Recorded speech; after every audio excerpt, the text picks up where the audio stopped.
What's up, everyone? What's up, fight fans? This Monday, I believe May 9th, 2016. This is the Monday Morning Analyst. I got to change the name of this podcast because it never comes out in the morning, but another challenge for another time. Thank you so much for watching. My name is Luke Thomas. I am the host of this series.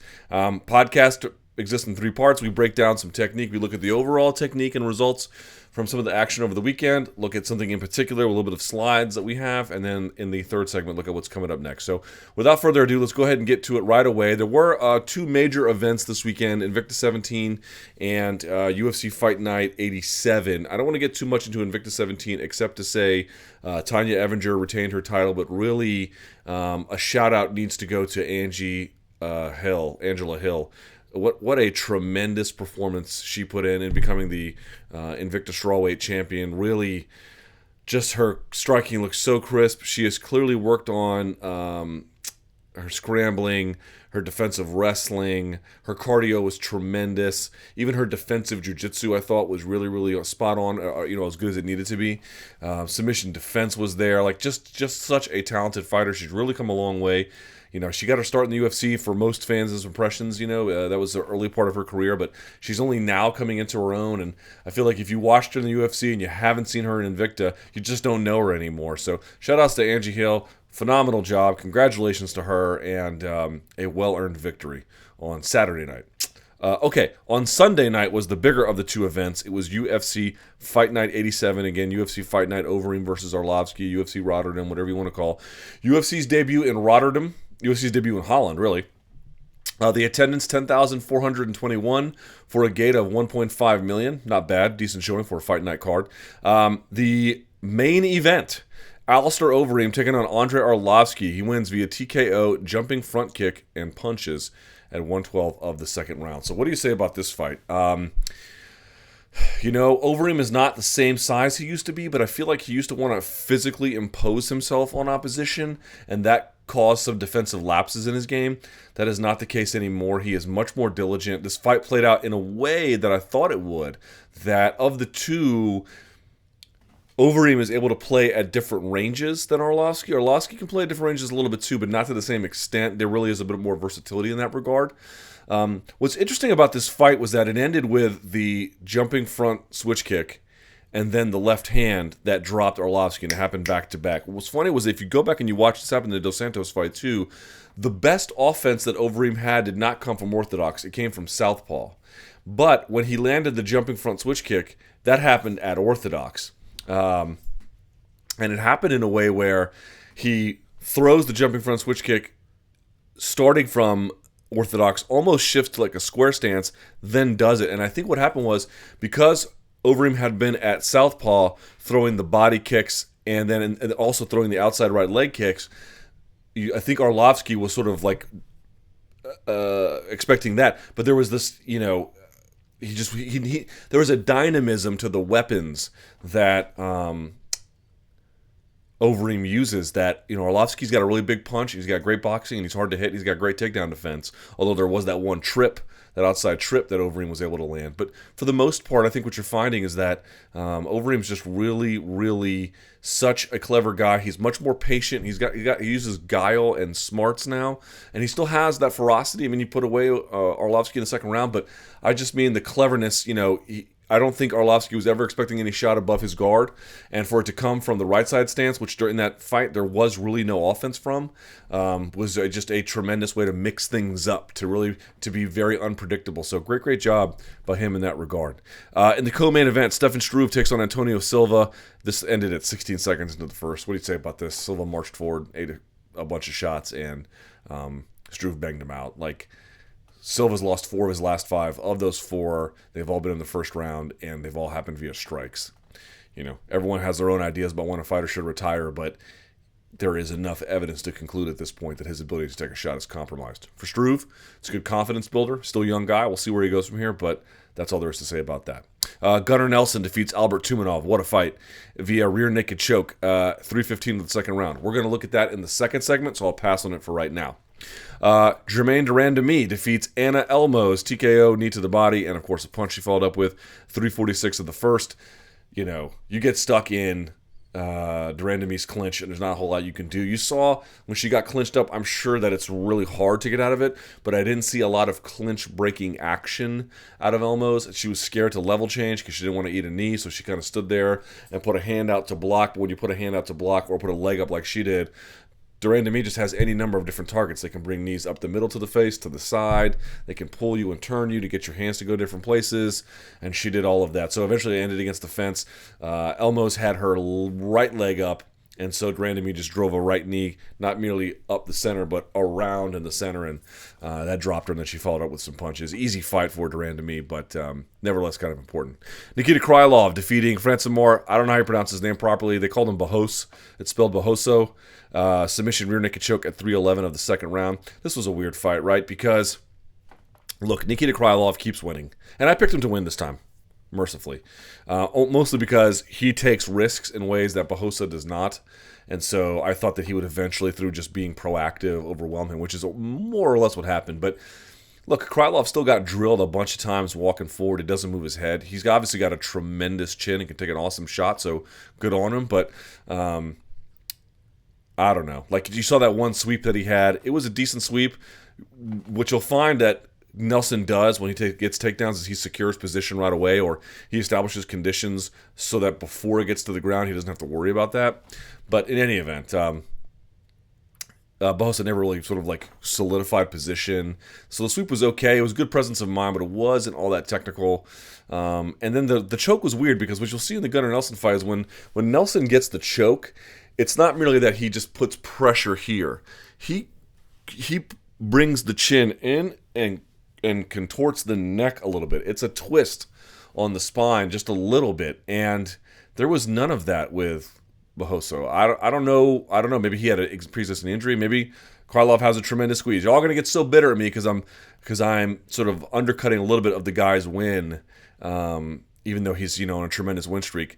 I'm just trying to bring everything back to earth if I can. So obviously it's a great win, and again, if you can get away with it for the most part, it's okay. But I still see some red flags, but that's just me.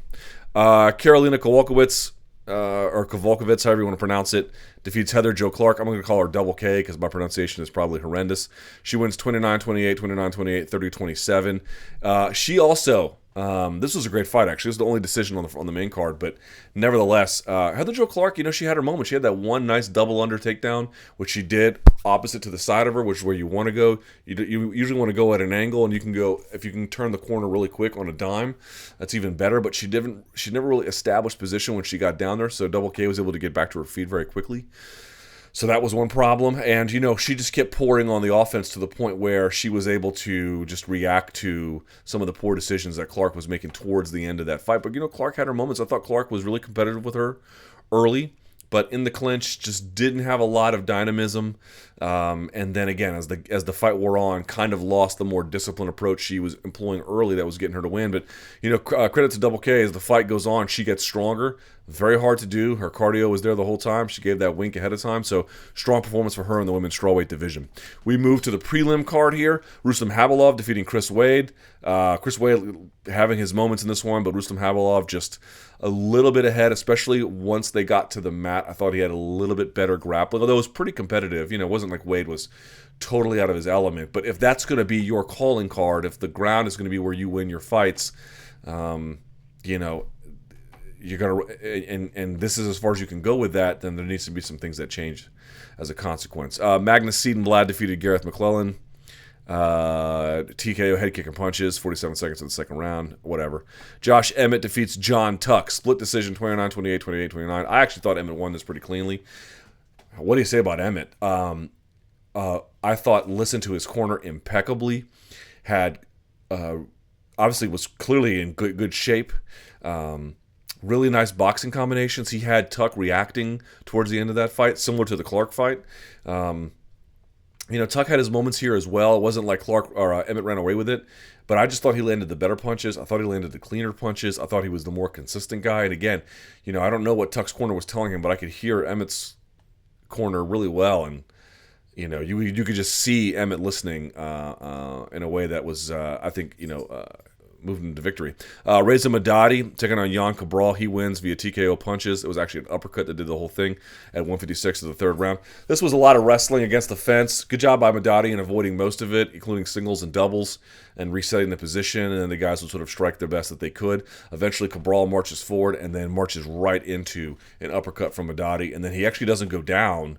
Madadi just finishes him standing, but even then he was like not even leaning. He was just kind of standing upright, but it was clearly out on his feet. A heavy uppercut. So fight wasn't that great, but good job by Madadi in doing something to push the action along. You move to the preliminary card for the UFC Fight Pass portion. Wow, what do you say about this guy? Kyoji Horiguchi defeating Neil Seery, 30-26 and then 2 30-27s. Horiguchi was just better everywhere. I don't know what to say. Better on the outside, just unbelievable timing coming in, mixing things up with takedowns, passing to side. I will give Seery a lot of credit. I thought his hips were active underneath the whole time. I don't know how much he was able to get going with it, but he could at least create scrambles or threaten arm bars or do something to make Horiguchi slow down a little bit. But that's all he could really do, was make him slow down, not stop him. Horiguchi just a terror. It's a shame that he got that Demetrius Johnson fight so early, because you can see with a little bit of maturation, he's going to be a handful. He is a very tough customer. He can do it all. Strike on the inside, strike on the outside. Cardio's phenomenal. He can wrestle. He can pass guard. Kyoji Horiguchi is a phenomenal talent. This was an incredible win. Credit to Neil Seery for never quitting. And again, I mentioned, once he gets on his back, Neil Seery is hustling the whole time. I kind of really admire that. Even though he was technically outmatched, he wasn't outmatched here. And I will always respect Neil Seery for that. And again, he's got a little bit of guard work going. And, I like his guard work because he constantly gets his hips off the ground. And it didn't work necessarily, but it was a real effort. Just Kyoji Horiguchi, what a talent he is. Leon Edwards defeated Dominic Waters, unanimous decision. This was sort of a weird fight. And then Oka Sasaki defeating whoop-ass Willie Gates, rear naked choke at 3:30 of the second round. Not really to say much about either of those. Performance of the night goes to Alistair Overeem, Stefan Struve, Gunnar Nelson, and Jermaine Durand-Demi. So the three Dutch people and then Gunnar. And there was no fight of the night. Okay, with that out of the way, let's talk about Gunnar Nelson. We're gonna look at his fight in the second segment here. The thing to pay attention to is, yes, the striking early on was going well for Gunnar, but that's not why he won this fight. He won this fight because his jiu-jitsu is phenomenal. I talk about it all the time. Mount is a lost art in MMA, and his is not. It is outrageously good, but more than that, the developments in his game, from the chain wrestling to the innovation of the submission that put Tumenov away, that's what really counts here the most. What a performance from Gunnar Nelson. Still some issues about the cardio. You could definitely see him slowing down that second round, but it didn't matter because he was able to get the job done. So let's take a look at Gunnar Nelson and how he beat Albert Tumenov in the second segment. All right, here we are. So let's take a look at the mighty, mighty Gunnar Nelson and see how he won this bout. Now, you see we're going to start here at 424. I'm not going to go into every small striking exchange. Suffice it to say, Gunnar got the best of the striking exchanges early. I think as the fight wore on, Tumenov was making some necessary adjustments, staying out of some of the things that Gunnar was catching him with, beginning to land body shots. He really, the left hand ripped to the body. Tumenov was doing a really good job of as time went on. And of course, the body kick across the belly of Nelson was landing as well. But early on, Nelson was having his way. Nelson was going left to right, right to left, not merely with his stances, but his hand combinations. This is just one example of what he was doing that I think is really good. So you can see here, Tumenov is actually marching forward. Nelson's bouncing in place. What you're going to find is you're going to see Nelson take a step back, basically. Tumenov still marching forward because that's the movement. And we're not talking like marching him down hardcore, but certainly moving in that direction. And then you see he bounces forward. But what he's going to do this time is he just sticks his right hand out. But the right hand is never really aiming at anything. He's not even making a fist. At first, it looks like he's trying to parry it, but I've watched it a number of times. He might be trying to parry it. I'm not saying he's not. But he mostly is just sticking it out as he blitzes forward to get this reaction from Tumenov, to open up that hand, to push out. You notice Tumenov, look, he's got everything in a loose but a firm guard here. He can block if he has to. As Nelson leaps in, that hand comes out, so why? So he can crack him upside the head with that.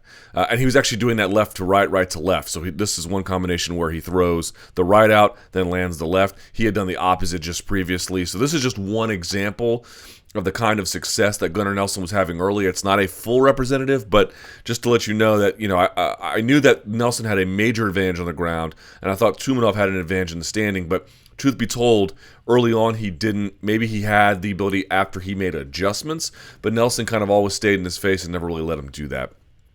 So we keep going. Now, again, this is that body kick across the belt line, essentially. He doesn't have a gut, but the gut area, the belly area of Gunnar Nelson, that landed. You could see it landed with authority, and there was a giant red mark across his stomach as a consequence. So Tumenov, had his moments as well. This was one of them. He had another one where he had a nice rip to the body. You can see here. This is just after it lands. 4-10, still in the first minute of the first round, so both guys trading back and forth. Nelson definitely getting the better of it, but Tumenov having his moments. This is another one, just 20 seconds later, Tumenov ripping a nice left hook onto the solar plexus here as he backs up Nelson against the fence. So Tumenov was game, no doubt about it. All right, so here comes the first takedown attempt, maybe how much longer later, but about a minute later, you see Nelson get in. Now look, Tumenov's got essentially his forearm and the clavicle here. He's got his elbow inside of his elbow. I can't quite see on the other side. But you notice Nelson doesn't even have his hands wrapped here. He doesn't have a gable grip and he doesn't have a C grip. He just has one on top of the other. Hard to tell in real time, but that actually in retrospect is the dead giveaway. If he was trying to have his hands grasped together, that means it's not that you can't change takedowns that way, but grips tell you a lot about what someone's doing. If they're really trying to suck their hips into you, he's trying to go for one kind of body lock that he's really committing to. The gripping tells you what you're committing to in a lot of different ways. The fact that his hands aren't grip here should have, again, in real time, it's very hard to tell, but should tell you a lot. So, because he's trying to keep things open. You'll see. What the difference for me for Gunnar Nelson was in this fight is the chain wrestling. The chain wrestling is everything. George St. Pierre is the king of chain wrestling. I talk about it all the time. One of my favorite examples from his fight with Thiago Alves. He goes in for a double. Thiago Alves reads it coming a mile away, rips St. Pierre off the hips. St. Pierre is expecting to have his initial double ripped off of Thiago Alves' hips, and as he is being pulled up off the hips and legs, he times a perfect knee tap. Left hand under the armpit, right hand to block the outside of the knee, turns him in a corner. This is not a knee tap, this is an outside trip, but it's the same kind of thing. And what does this tell you? It tells you that Gunnar Nelson is not merely making his wrestling more sophisticated in some kind of abstract way, but what you're going to see here is the timing of something like this is what makes it work. If your timing is not perfect, it doesn't matter if you know how to do these things in slow motion or whatever the case. Like I know, I can pull this off in the wrestling room on an opponent who's resisting. Your timing in a fight has to be perfect. He's got to have a really great feel for the position, which is exactly what he does. And you notice when he trips, now I'm not saying you can't trip someone straight backwards, but it's much harder. It's always when you want to trip someone in a circle to a side, right? So you see him here. Again, look, no grips. Right, just kind of has his hands around here. And as you see, that outside leg here of Nelson starting to stick to the outside. Well, he's going to turn Tumenov like in a circle like that. See how he goes around? Boom. And you can see. So go real quickly back. Look where Tumenov starts. Tumenov starts here, hips facing this way. Nelson comes out and around and then brings him down. Now, when he brings him down, you'll see Tumenov has this underhook. He's going to put a left hand, I think, on the shoulder. I'll look here in a minute. And he's going to use one of these legs to try and roll him over to get back to his feet to create a scramble. Not going to work. Let's find out why. And you see, by the way, Nelson securing position, has his weight down, his hips low, is looking to pass right away. But you see Tumenov goes to his back, has this underhook, has this knee here. I believe this is the one he's going to use. He might use this one. This one at least is blocking the hip a little bit, right? Like a butterfly guard. Right, so you see him lift here. So yeah, there it is. The hands on the shoulder. He's got the overhook here, and he's going to lift. So why doesn't this work? Well, a couple of reasons. Look at the position here. His hips, Tumenov, his hips and shoulders are basically still on the mat. Now, his hips are kind of a little bit off. He might be pushing here, but he's just lifting him up. He's not really lifting and turning, like really rotating all the way through. You got to get up off your shoulders, man. And that's going to be hard when someone has this kind of an underhook. And by the way, a black belt like Nelson, I guarantee you, is really good about spreading his base out and keeping his weight down on your knee. Probably also staying high enough where, look, if Nelson's weight was closer to the foot, there'd be more of a leverage. There'd be a different kind of fulcrum being involved here, where the leverage of the closer to the instep could really drive him over. But you see Nelson's a little bit higher on that. Nelson's probably shoulder to face here. I can't quite see from this angle, but you can get the idea. So it's just a couple of things going on. Nelson knows how to ride a position like this to stay out from a sort of a biomechanical standpoint. And also, you just don't see the kind of lift off, really getting that turn, that explosive off of the shoulders bridging that you need for something like this. And also, it has to be at an angle. Going straight back, you have to explode through. You could do it at an angle if you were, like, if he was using this butterfly and then blocking this arm, that would be different, right? If he could block the outside here, use this butterfly to lift, and turn him this way because he's already got the arm blocked. But he's kind of going straight back. Doesn't really work that well. And you see what happens is, look at this. Nelson driving weight down. Tumanov's off of one hip, but he's kind of only on the other. And you see him just, look how high up he is on the knee. He can't quite get that lift here. If Nelson was lower, he might be able to lift, but Nelson's real high, weight driving down. It's just not going to go. All right. So here he is trying to control, got one arm around the hip, semi-cross facing here. Look, live toes. Look at that. Live toes, weight driving in. This may not look like a heavy position. It's a very heavy position. Not so much on your sternum, but just on your ability to get weight underneath and behind you. That's what he wants, right? He wants to get his hips out and behind him, and he just can't do that here. So we keep going. They kind of scramble forward. You see, again, Nelson covering him. This is when Nelson begins to, I believe, this is the beginning of the pass. So here's what he does. He uses his left leg to step over and around. Now look at this. I believe that's what he does. I can't quite remember exactly. Anyway, do you remember the pass, the leg weave pass that Conor McGregor used on Dennis Seaver? This is basically halfway of the same thing. And I bet you this weave pass is something Gunnar Nelson's really good at, that Conor McGregor has also gotten good at as a consequence of training with someone like Gunnar Nelson. So he's halfway here. Again, it's hard to tell from this angle, but you can see he's got a knee on the inside here. He's on top of this one. From here, you can do just a lot of things depending on what the other person is doing. You can slide to mount. You can step over and pass to that side. You can step over and pass to this side. The world is your oyster here if you know what you're doing. There's so much you can do when someone is on a side and their their outside leg is weighted down by your hips, and you have their inside leg controlled from essentially reestablishing position. You could re-guard here if you could slide that out and around, but it's hard to tell if it's being blocked here. Again, so watch what he does. Look at his head, driving his weight down, trying to keep his shoulders down. Nelson essentially tripods up. Now you can see, good job to an extent by Tumanov putting up something up to block him. But again, look at what he can do here. He can essentially, if he wanted to, he could weight him out and step over. He could take this leg and step out and around. And you're going to see that's exactly what he does. You see this back right leg of Nelson. He's going to bring it up, and he's going to bring it on the inside of this little triangled space here, which you can't quite totally tell. But he's got his weight down, and he's got his left leg on the outside. Just real quickly, one more time. This right leg's going to come out and around. It's going to pin the right leg of Tumanov down, which is what you get here, and then he just slides to mount. So you see it's like a halfway leg weave pass. He's halfway there already, tripods up, brings that left leg out and around, uses that to sit on the outside leg. Now Tumanov has basically what happens here is both of Tumanov's legs are being sat on and pinched together. So all Nelson has to do is, as the hips go flat and the shoulders go flat, all he has to do is just slide up, and he's already in mount. Like that. He just slides up. From here to here, he's just sliding up. The only difference is, from here, Tumanov's on a side. But once he goes flat, Nelson slides up, and then he takes mount. Now, he takes mount from here. He bangs him out with a number of elbows. You guys saw that. Just one thing I want to show you here. When Tumanov tries to bridge, he makes a classic mistake that a lot of people make. And a lot of people make it because, one, they want to conserve their energy. So in one sense, it's not a mistake because it is, you don't want to burn yourself out trying to, forcefully, scream your way out of mount. There's technical mount escapes. And if you feel like you're not very close, you don't want to use a lot of energy. Okay, fair enough. But one of the things he does is, if you go back and you watch, whenever he tries to bridge out of mount, he always goes to the same side. He goes to the right side. A lot of times what guys will tell you is, especially if someone really heavy on top of you and they're the same weight, but I mean someone who knows how to use their weight, you have to go side to side and maybe side to side to side. You have to go right shoulder, right shoulder. You have to create room.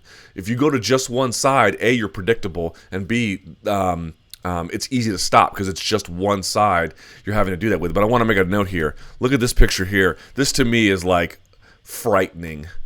And maybe to the layperson, it's not that frightening. Here's Tumenov trying to get to his shoulder, trying to get to that right side. This is his left shoulder. This is Tumenov's left ear. What do you notice about Nelson right away? Number one, this leg is up to keep himself balanced. Number two, the instant, and I took this as fast as I could, this picture, the instant Tumenov gets to his right shoulder, Nelson brings his right knee and collapses the space. He brings nothing. There's no space here behind the small of the back of Tumenov. Nothing. He is trapped under ice here. This is what I'm talking about. When people are like, oh, what are the finer details of controlling Mount? Mount is a lost art in MMA, except when you're Gunnar Nelson, who has a frightening Mount.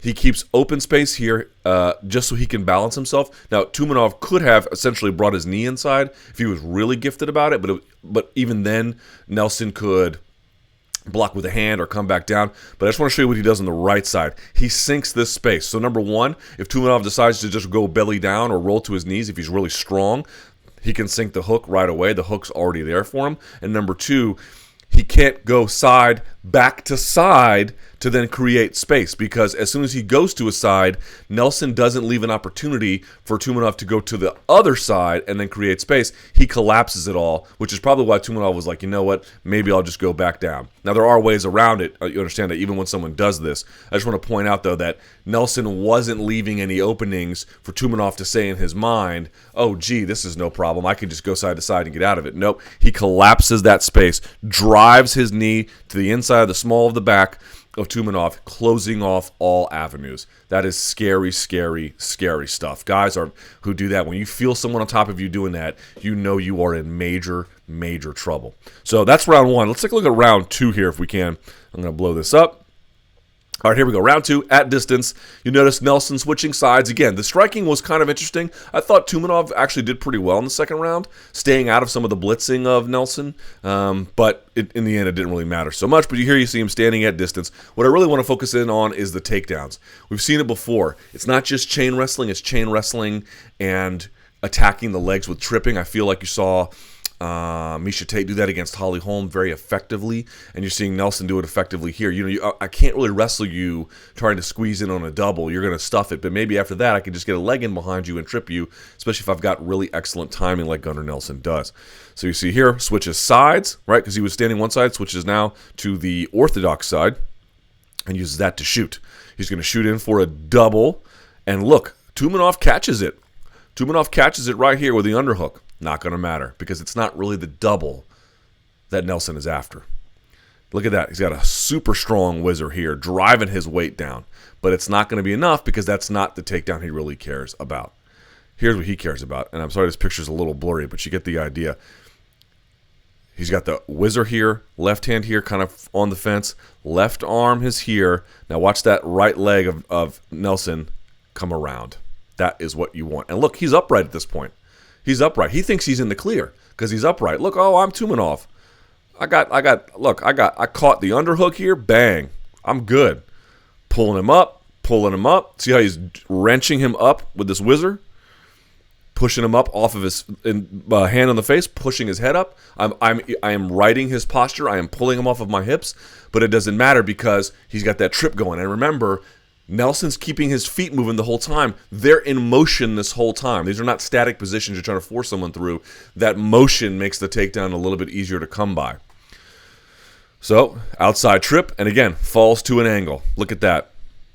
One little quick note. Wrestling coach one time told me, always make sure if you have a takedown on someone, and there are exceptions to this, like, I don't know, sacrifice throw or something. But, for wrestling takedowns for the most part, whenever you land, make sure your hips are facing the mat. Whose hips are facing the mat?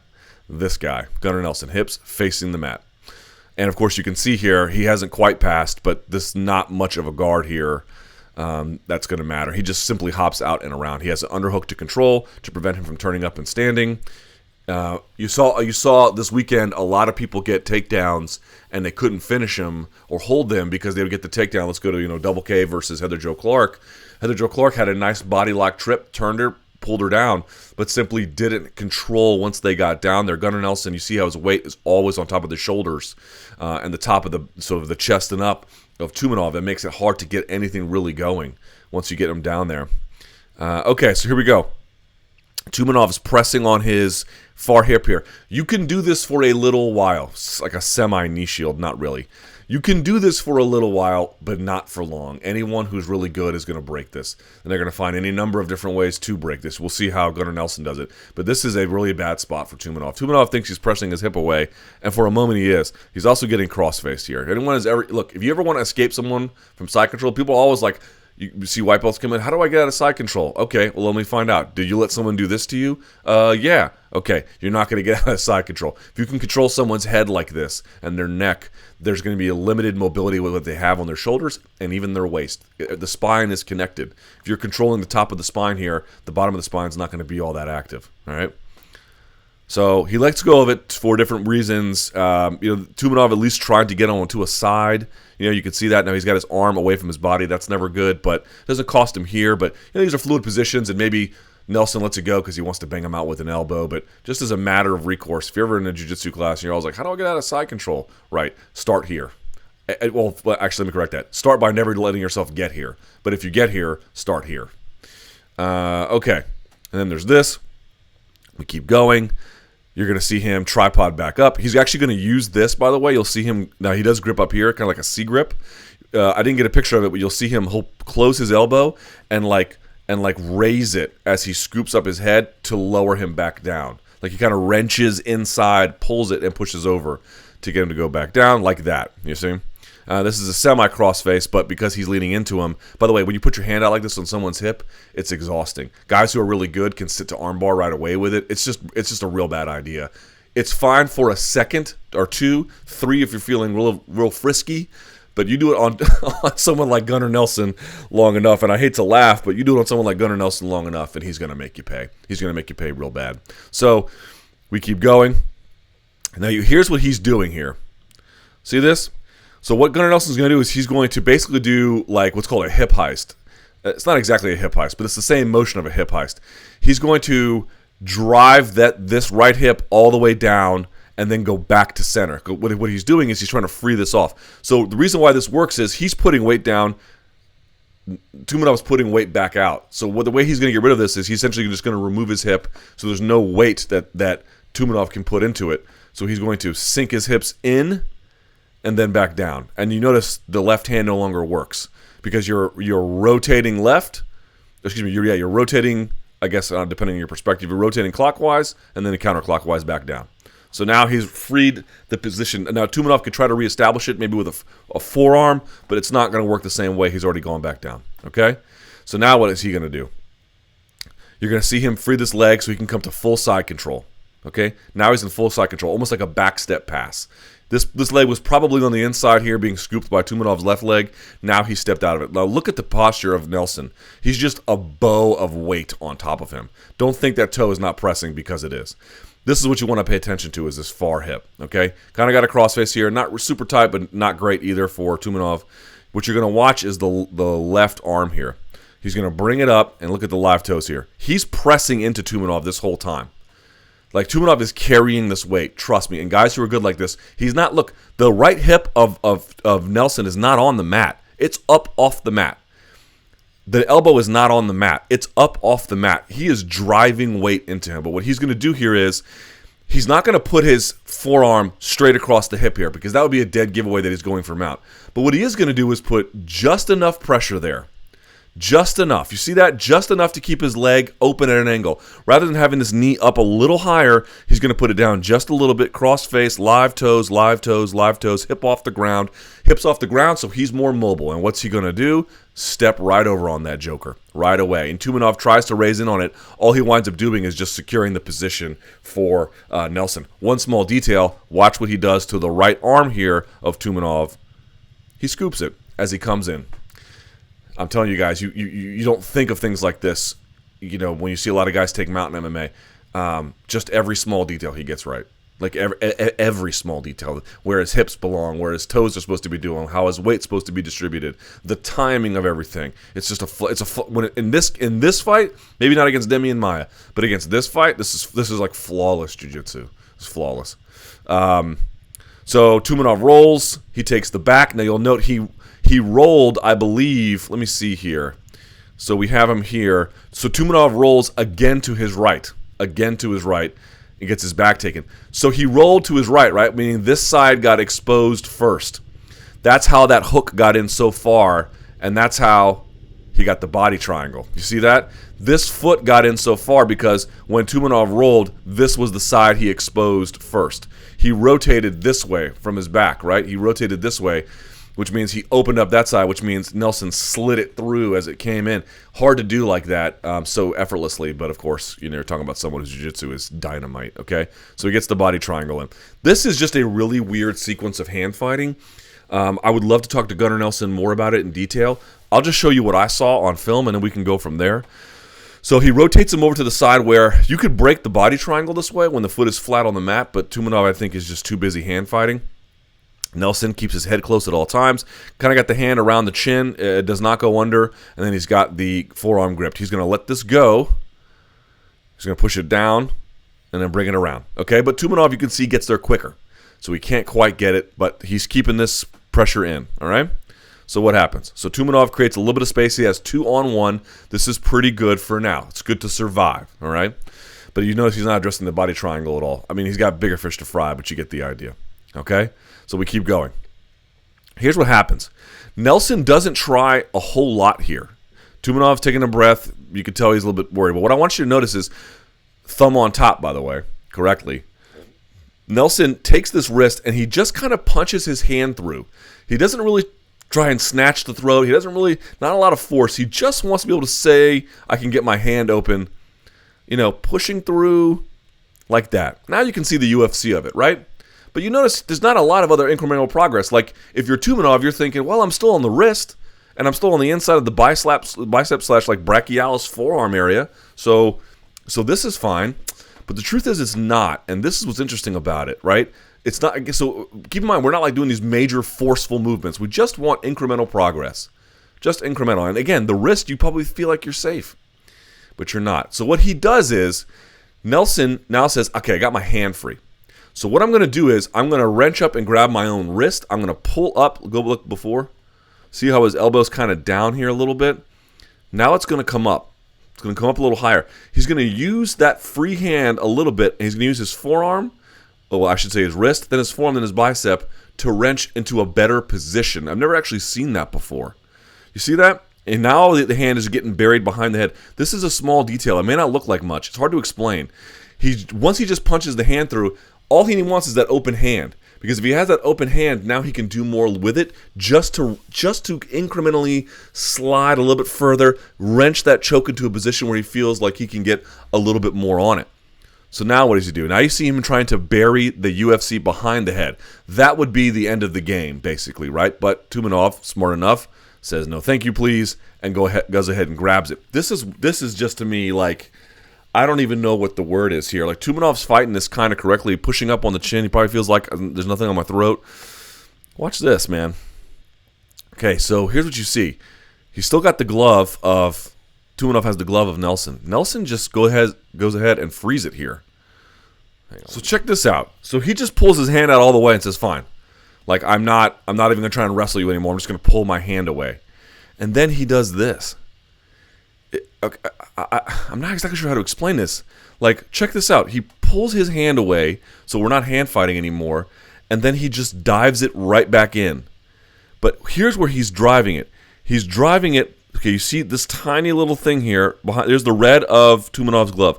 Look at that little U there. That's the U of the right-handed glove of Nelson. He's going to drive it behind the hand, in between his chin and behind the head. See this little black area here? Just this. I wish I could write on it. Let's see if I can write on it.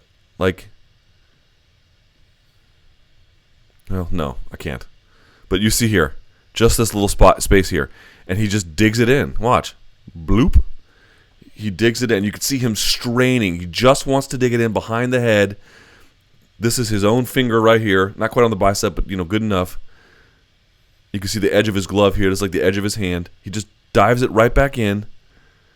And watch how serene his face gets as soon as he seals the choke. I mean, now this is no man's land, right? Once you get it behind the head, this is no man's land. And I want to pay attention, one quick thing on the choke.